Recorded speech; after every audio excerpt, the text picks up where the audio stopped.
자기호수와 문제풀이 시간입니다. 벌써 87번째 시간이네요. 오늘은 충돌 문제 가지고 왔습니다. 충돌 문제에 대한 6번째 문제인데 운동량과 충격량에 관한 문제입니다. 문제는 이렇게 생겼습니다. 마찰이 없는 수평면에 네 물체 A, B, C, D가 가와 같이 정지해 있다. 여기 가는 이렇게 생겼습니다. A, B, C, D가 지금 정지해 있습니다. 그런데 B와 C는 압축된 용수철에 접촉되어 있다. 지금 이 순간에는 지금 압축이 되어 가지고 있고, 여기에 지금 외부에서 이렇게 힘을 가해서 그 압축된 채로 지금 정지시키고 있는 것입니다. B와 C를 동시에 가만히 놓으면, 그러면 어떻게 되냐면, 이 나와 같이 B와 C는 이제 B는 왼쪽으로 움직이고 C는 오른쪽으로 움직여서 정지해 있던 A와 D는 처음에 정지해 있었습니다. 정지해 있던 A와 D에 충돌하겠죠. 그래서 충돌한 다음에 A, B가 한 덩어리로 움직이고 C와 D가 한 덩어리로 움직인다. 있을 때 A, B, C, D의 질량은 각각 M, 2M, 3M, M이다. 충돌하는 동안 A와 D가 각각 B와 C에 작용하는 충격량의 크기를 I1과 I2라고 할 때, 그래서 A가 B에게, A가 정지해 있던 물체가 B에게, 또 정지해 있던 D가 C에게 작용하는 충격량을, A가 B한테 작용하는 충격량의 크기를 I1이라고 하고, D가 C한테 작용하는 충격량의 크기를 I2라고 하면, 그때 I1 나누기 I2, 둘의 비를 구하라. 단 용수철의 질량은 무시한다. 라고 하는 그런 문제입니다. 자, 이 문제를 풀기 위해서 먼저 기초 복습을 조금 하겠습니다. 먼저 선운동량 공부해 보기로 하겠습니다. 이 문제는 사실은 뉴턴의 운동방정식을 푸는 문제인데, 어떤 형태의 뉴턴의 운동방정식을 푸는 문제냐면, 뉴턴의 운동방정식이 F는 dt분의 dt, 그래서 선운동량을 시간에 미분한 것이 F와 같다라고 하는 운동방정식을 이용합니다. 우리가 흔히 보는 운동방정식은 F는 ma죠. 좀 다르죠. 자, 이랬을 때 선운동량은 뭡니까? 선운동량은 여기 M1인 물체가 V1인 속도로 움직이면 선운동량은 M1 V1이고, M2인 물체가 V2로 움직이면 M2 물체의 선운동량은 M2 V2죠. 근데 이 힘을 결정하는 것은 M1과 V1이 각각 결정하는 것이 아니라 둘을 곱한 선운동량이 결정한다라고 하는 것이 이 운동방정식이고, 이 운동방정식이 사실은 F는 MA보다도 더 일반적인 운동방정식이라고 하는 것입니다. 그래서 이 얘기는 뭐냐면, 질량과 속도가 다르더라도 선운동량이 같으면 운동을 방해하는 데 필요한 힘이 같다라고 하는 뜻이 되겠습니다. 그러면 우리가 알고 있는 F는 M dt분의 dv, 이게 바로 MA죠. F는 MA. 이 경우는 어떠냐면, 사실은 어떤 경우에만 성립하냐면, 물체의 질량이 바뀌지 않는 경우에만 이게 성립합니다. 그런데 F는 dt분의 dp는 물체의 질량 M이 바뀌거나 바뀌지 않거나 항상 성립합니다. 그래서 어떤 것이 더 일반적이라고 할 수 있겠습니까? 네, dt분의 dp가 더 일반적이라고 할 수가 있겠죠. F는 M dt분의 dv, F는 MA는 조건이 붙어서 질량이 바뀌지 않는다는 조건이 만족할 때만 성립하는 식이다라고 하는 거죠. 그러면 우리가 이런 질문을 할 수가 있겠습니다. 그럼 도대체 질량이 바뀌는 경우가 있냐라고 물어볼 수가 있겠죠. 질량이 전혀 바뀌지 않는다고 한다면, 어떤 경우에도 바뀌지 않는다고 한다면 이 두 식은 같은 식이라고 할 수가 있겠습니다. 그리고 구태여 두 번째 식을 생각할 필요도 없겠죠. 그런데 질량이 바뀌지 않는다라고 어렴풋이 우리가 생각한 것은 잘못된 생각이다라고 하는 것이죠. 질량은 사실 언제나 바뀔 수가 있습니다. 그래서 알고 봤더니 제대로 된 운동방정식은 뭐냐면, F는 MA가 아니라 F는 dt분의 dp였습니다.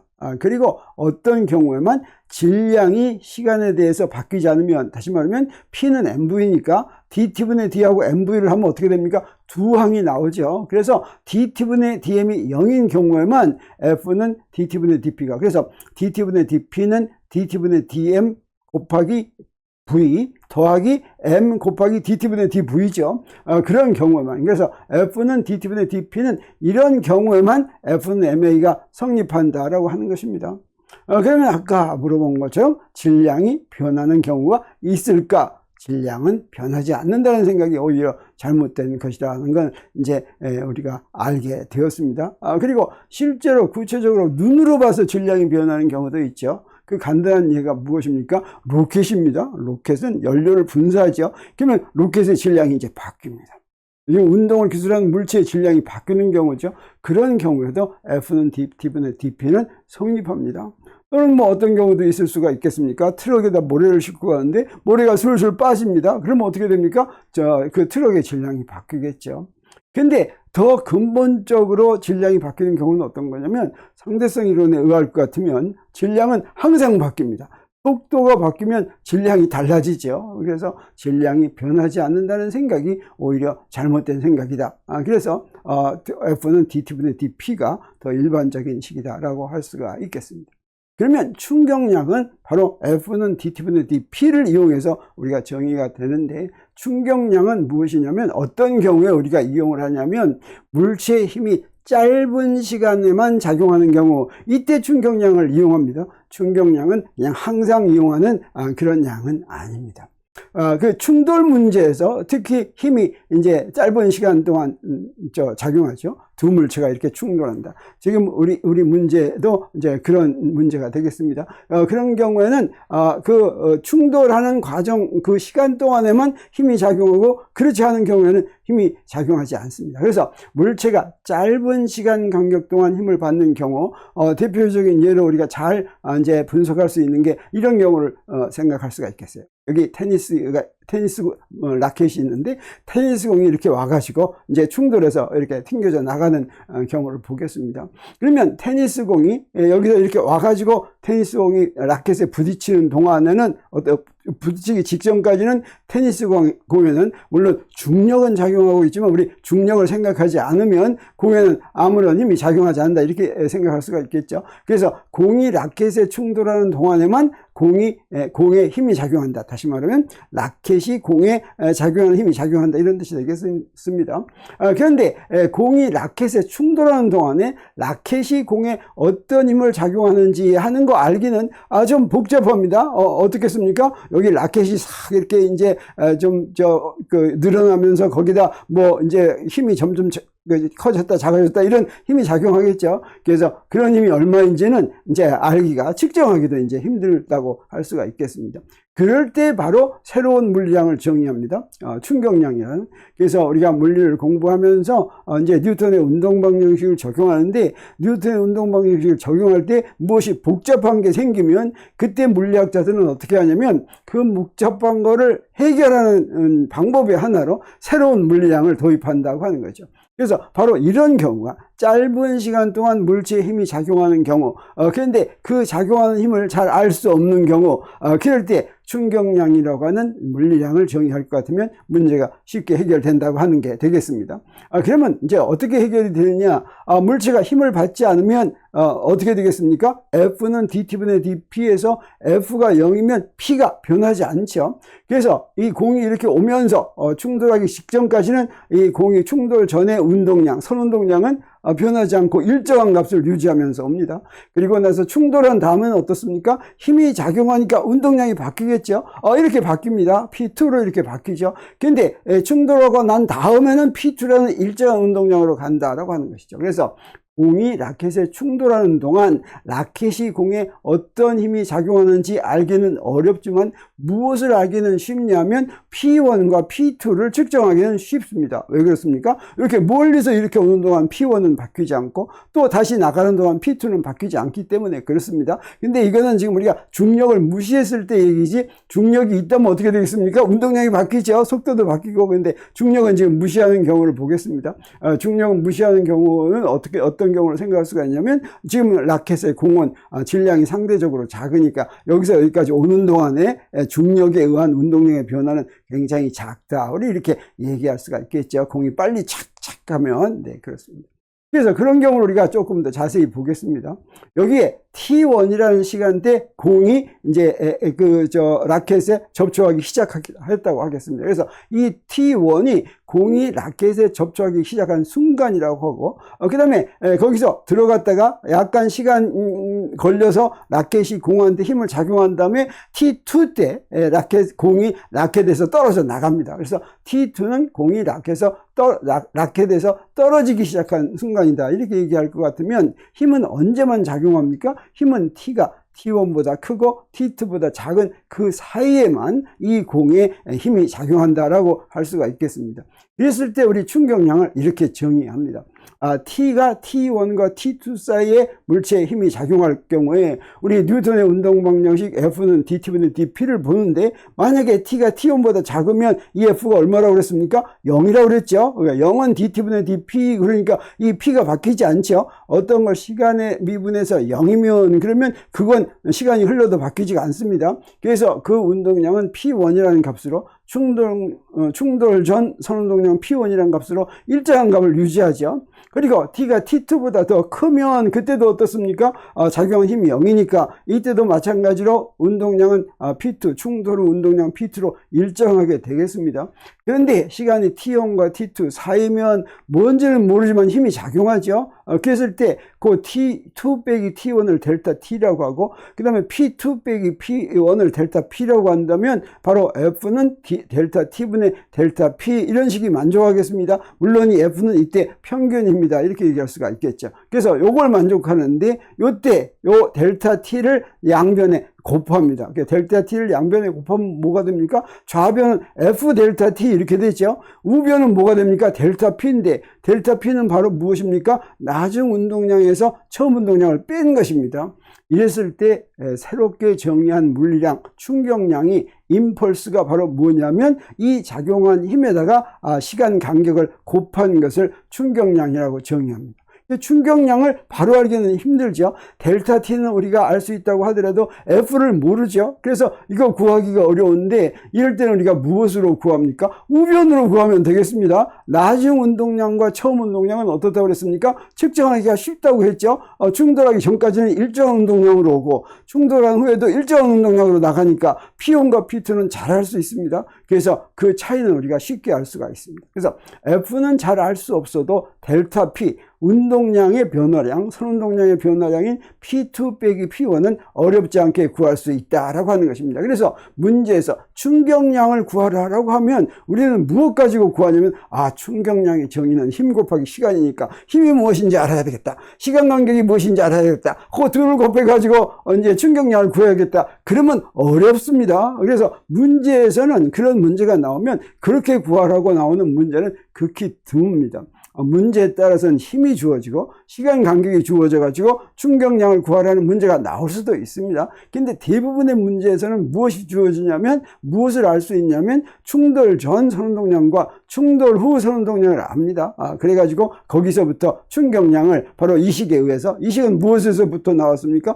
뉴턴의 운동방정식에서부터 나왔죠. 그래서 이걸 무엇이라고 얘기할 수가 있냐면 충격량은 선운동량 변화량과 같다, 이렇게 얘기할 수 있습니다. 그래서 이건 항상 우리가 잘 알고 있어야 되겠습니다. 그래서 충격량은 선운동량 변화량과 같다라고 하는 건 무엇과 똑같은 얘기냐면 F는 dT분의 dP다라고 하는 뉴턴의 운동방정식과 똑같은 얘기인데, 뉴턴의 운동방정식에서 델타 T를 또는 dT를 양변에 곱한 것일 뿐이죠. 그래가지고 새로운 충격량이라는 물리량을 우리가 정의했다, 이렇게 얘기할 수가 있겠습니다. 그런데 충격량 자체는 시간의 함수이고 복잡하고 알 수가 없는데 우리 이걸 어떻게 이제 구하냐면 T는 T1과 T2 사이에만 물체가 작용하면 그 힘 작용하는 걸 우리 실제로 그림을 그린다고 하면 어떻습니까? 라켓에 작용한다고 하는 그런 예라든가 할 때 힘이 점점 커졌다가 점점 작아지겠죠. 그러면 충격량은 실제로는 뭐가 되냐면 요걸 시간에 대해서 적분한 게 되겠습니다. 근데 이 시간에 대해서 적분한 건 이 밑에 요 노랗게 그린 넓이와 같죠. 이 넓이는 이제 진짜 넓이, 길이 곱하기 길이의 넓이라는 뜻이 아니라 시간 곱하기 시간과 힘 그래프에서의 넓이, 즉 시간과 힘을 곱한 거다, 이런 뜻이 되겠습니다. 그럼 이 넓이는 무엇과 같으냐면 이렇게 그린 넓이하고 같습니다. 이랬을 때 요 시간 간격에다가 요 높이를 우리가 무엇이라고 부르냐면 요것의 평균입니다, 이렇게 부르게 했어요. 그래서 뉴턴의 운동 방정식 F는 델타 T분의 델타 P가 있다면 이 델타 T분의 델타 P를 이렇게 있어야 하는 힘은 어떠냐면 요 하나하나의 힘이 아니라 요 시간 간격 동안의 평균 힘이 되겠습니다. 그래서 이렇게 평균 힘을 이렇게 구하면 우리 뭘 알 수가 있냐면 델타 T는 T2 빼기 T1이니까 우리 충격량은 어떻게 정의합니까? 이 충격량을 I라고 표시하는데 I는 평균 힘에다 델타 T를 곱한 것이고 그건 선운동량 변화량과 같고 그건 나중 선운동량에서 처음 선운동량을 뺀 것과 같은데 정확하게 이 T1과 T2 사이에 작용하는 힘을 시간의 함수로 안다면 그건 무엇과 같아지냐면 그 힘을 시간의 함수로 구한 힘을 시간에 대해서 T1과 T2까지 적분한 것과 같다. 그래서 요 위에 있는 요 F 평균인 곱하기 델타 T는 여기에 정사각형의 넓이라고 한다면 요 적분은 어때요? 요 그래프 아래에 있는 넓이다. 이렇게 얘기할 수가 있겠죠. 그러면 충격량과 선운동량 변화량이 같다라고 하면 우리 충격량은 무엇 단위로 이용하는 게 좋겠습니까? 충격량은 힘 곱하기 시간이니까 그것의 단위는 힘의 단위에다가 시간의 단위를 곱하면 되겠죠. 힘의 단위는 SI 단위로 뉴턴이고 그 시간의 단위는 초니까 NS가 충격량의 단위다라고 할 수가 있겠습니다. 그리고 선운동량의 단위는 뭡니까? 선운동량은 MV죠. 그래서 질량의 단위에다가 속도의 단위를 이렇게 곱하면 되겠죠. 질량의 단위는 킬로그램이고 그 다음에 속도의 단위는 미터 퍼 세컨드인데 그러면 충격량과 선운동량이 같다라고 한다면 단위도 같은 걸 이용할 수가 있어야 되겠습니다. 그래서 이렇게 뉴턴 곱하기 초로 한 단위하고 킬로그램 미터 퍼 세컨드 이렇게 한 단위하고 이게 같은 단위야 되겠죠. 그래 한번 확인해 보기로 하겠습니다. 뉴턴은 무엇을 간단하게 쓴 것입니까? 힘의 단위인데 힘이라고 하는 건 가속도 곱하기 질량이었죠. 그래서 여기 힘은 질량 곱하기 가속도. 가속도는 뭡니까? 이 길이를 시간의 제곱으로 나눈 거였습니다. 자, 그래서 여기다 시간을 곱했습니다. 그랬더니 어떻게 됩니까? 시간을 곱하니까 킬로그램 미터 퍼 세컨드 이렇게 됐죠. 자, 이게 바로 보니까 어떻습니까? 요거 킬로그램 미터 퍼 세컨드 선운동량의 단위와 같아졌죠. 그래서 뉴턴 곱하기 초라고 하는 것은 킬로그램 미터 퍼 세컨드와 같은 단위다라고 하는 걸 우리가 알 수가 있겠습니다. 이걸 갖다가 차원 분석으로도 알 수가 있죠. 그래서 충격량과 선운동량이 선운동량 변화량이 같다라고 하면 우리 같은 걸 놓을 때는 우리가 차원 분석에서 뭘 배웠습니까? 물리에서 식이 나오면 모든 항의 차원은 다 같아야 된다. 이때 차원은 1차원, 2차원, 3차원 할 때 차원이 아닙니다. 공간의 차원이 아니고 물리량의 차원이죠. 그래서 이 차원을 보면 우리 충격량의 차원은 뭐가 됩니까? 요거는 힘의 차원 곱하기 시간의 차원인데 힘의 차원은 무엇입니까? 힘의 차원은 가속도 MA니까 질량의 차원 곱하기 가속도의 차원 곱하기 시간의 차원이죠. 이걸 다시 쓰면 어떻게 됩니까? 질량의 차원, 그 다음에 가속도의 차원은 길이의 차원 나누기 시간의 차원의 제곱, 그 다음에 또 시간의 차원을 곱했죠. 그러니까 이 전체적으로는 차원이 어떻게 됩니까? MLT-1 이렇게 됐습니다. 이게 바로 충격량의 차원이다라고 할 수 있습니다.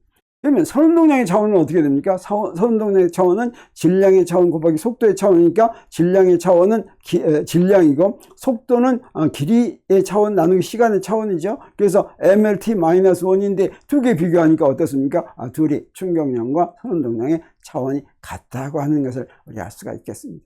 자, 이 정도의 기초가 됐으면 우리 이 문제 아주 쉽게 풀 수가 있겠습니다. 그래서 이제 문제를 보겠어요. 가에서 이렇게 있다면, 자, 여기서 이렇게 있을 때, 우리 여기서 이제 B와 C를 놓을 것 같으면 이게 이제 움직이죠. B와 C가 움직이죠. 그러면 우리 여기서 선운동량 보존 법칙을 적용할 수가 있습니다. 선운동량 보존 법칙은 언제 적용이 되냐면 그 시스템에 그 개에 작용하는 힘이 0이면 알자 힘이 0이면 이제 보존이 됩니다. 근데 요 B와 C는 어떻습니까? 요 B와 C는 B가 C한테 작용하는 힘하고 C가 B한테 작용하는 힘밖에 없는데 두 힘은 작용과 반작용이어서 둘 더하면 어떻게 됩니까? 0이죠. 그래서 요 B와 C의 선운동량 총 선운동량은 이제 보존이 되는데, 다시 말하면 처음 B와 C의 총 선운동량과 나중 B와 C의 총 선운동량이 같다 이런 뜻이 되겠어요. 그래서 B와 C를 동시에 가만히 놓은 직후에 B의 속력이 VB라고 하고 C의 속력이 VC라고 하겠습니다. 그리고 기준계는 우리 오른쪽이 플러스다 이렇게 기준계를 놓겠습니다. 그러면 B와 C를 가만히 놓기 직전에 B와 C의 총 선운동량은 얼마겠습니까? 놓기 직전에는 B와 C가 안 움직이고 있었죠. 그러니까 그 총 선운동량은 0이 되겠습니다. 그 다음에 놓은 다음에 가만히 놓은 직후에 B와 C의 총 선운동량은 어떻게 됩니까? 속력에다가 부호를 붙여가지고 속도니까 부호를 붙여서 질량을 곱하면 되겠습니다. 그래서 둘의 놓은 직후의 선운동량은 어떠냐면 B의 선운동량은 왼쪽으로 VC로 오른쪽으로 VC로 이제 C를 먼저 보면 오른쪽으로 VC로 가니까 그건 플러스가 되겠어요. 그래서 플러스 질량이 3M이니까 3MVC 이렇게 되겠습니다. 그리고 B는 왼쪽으로 가니까 마이너스죠. 그래서 기준계의 방향과 반대 방향 마이너스가 되겠어요. 그래서 마이너스 2MVB 이게 바로 이제 놓은 직후에 그 B와 C가 A와 D와 충돌하기 직전에 그 총 선운동량이 되겠는데 선운동량 보존 법칙이 바로 뭡니까? 요 두 개가 같아야 되죠. P하고 P'이 같으니까 P가 0이니까 P'도 0입니다. 그래서 요게 0이다 라고 하면 뭐가 성립합니까? 2MVB는 3MVC다 라고 하는 게 성립했습니다. 그래서 여기다 그걸 여기다 딱 써놓고 그 다음에 이제 접촉을 했죠. 그림 나를 봅니다. 그래서 A, B와 C, D가 이제 접촉을 했습니다. 이렇게 접촉을 하면 이때도 역시 이제 오른쪽을 플러스 방향으로 한다면 우리 접촉한 다음에는 B와 C가 같이 움직이죠. 그래서 B의 속도나 나중 속도나 A의 나중 속도가 같겠습니다. 그리고 C와 D가 같이 움직이죠. 그래서 C의 나중 속도나 D의 나중 속도가 같겠습니다. 그래서 A의 속력을 VA라고 하고 그 다음에 D의 속력을 VD라고 하겠습니다. 그러면 이번에는 총선운동량 보존 법칙을 뭘 이용하냐면 A와 B가 충돌하기 전에 총선운동량하고 충돌한 후에 총선운동량이 어떻게 됩니까? 그게 이제 같아야 되죠. 그게 서로 보존이 돼야 되죠. 그래서 A와 B가 접촉하기 직전 A와 B의 총선운동량은 어떻게 됩니까? 그건 뭐밖에 안 움직여요? 이제 B밖에 안 움직이니까 그건 뭐가 되냐면 왼쪽으로 마이너스 2MVB 이렇게 되겠습니다. 그리고 A와 B가 접촉한 후 A와 B의 총선운동량은 뭐가 됩니까? A와 B가 전부 다 VA로 움직이죠. 근데 질량은 무엇이에요? 3M이죠. 왼쪽으로 움직이니까 마이너스 3MVA 이렇게 되겠어요. 그래서 A와 B가 접촉하기 직전과 접촉한 후에 A, B의 총 선운동량이 이제 보존이 되니까 요 두 개가 같아야 되겠습니다. 그래서 요 두 개 같은 건 바로 무엇입니까? 요 부호가 다 같이 마이너스니까 2MVB는 3MVA 이렇게 되겠죠. 그래서 자, 거기도 또 하나 식이 하나 이렇게 생겼습니다. 그리고 이제 요쪽 걸 먼저 요쪽 걸 이제 보겠어요. 그래서 D의 속력은 VD라고 했으니까 C와 D가 접촉하기 전에 총 선운동량은 어떻게 됩니까? 그 접촉하기 전에는 C만 움직이죠. 그래서 그 둘의 총 선운동량은 이제 D의 선운동량은 0이니까 3MVC 이렇게 되겠습니다. 그리고 접촉한 후에는 어떤 속도로 움직입니까? 접촉한 후에는 VD로 움직이죠. 그래서 VD로 움직이니까 그때 총 선운동량은 4MVD가 되는데 이것도 접촉 전과 접촉 후에 선운동량이 같아야 되니까 두 개가 같다라고 하면 선운동량 보존 법칙에 의할 것 같으면 3MVC는 4MVD가 이렇게 되겠습니다. 그래서 우리가 식 3개, 선운동량 보존을 3번 적용해서 식 3개를 우리가 딱 이렇게 구해놨습니다. A, B, C. 근데 이제 우리가 구할 게 뭡니까? A가 받은 충격량을 먼저 이제 A가 B한테 작용한 충격량을 I1, 충격량의 크기를 I1이라고 하고 D가 C한테 작용한 충격량의 크기를 이제 I2라고 했죠. 근데 먼저 A와 B에 작용한 충격량의 크기하고 B가 A에 작용한 충격량의 크기는 같습니다. 이게 바로 작용과 반작용의 충격량이니까 크기는 같고 부호가 반대니까 크기는 이제 같죠. 그래서 먼저 A가 받은 충격량을 계산하겠습니다. A가 받은 충격량을 어떻게 계산합니까? A의 나중 선운동량에서 A의 처음 선운동량을 빼면 되죠. 그러면 나중 선운동량은 뭡니까? 나중 선운동량은 A가 VA로 움직였습니다. 왼쪽으로 움직였으니까 마이너스 MVA죠. 처음 선운동량은 뭡니까? 안 움직이고 있었죠. 그래서 0입니까? 0입니다. 그래서 이제 A가 B한테 준 충격량은 뭐가 됩니까? 요 놈하고 부호가 크기는 같고 부호는 반대죠. 그리고 이제 충격량의 크기만 했으니까 I1은 뭐가 되냐면 요 부호를 띈 I1은 MVA 이렇게 되겠습니다. 그렇죠? 그 다음에 이제 그래서 여기서부터 MVA인데 우리 이 세 개의 식 중에서 뭘 이용하냐면 요 두 번째 식을 이용할 것 같으면 뭘로 표시할 수가 있어요?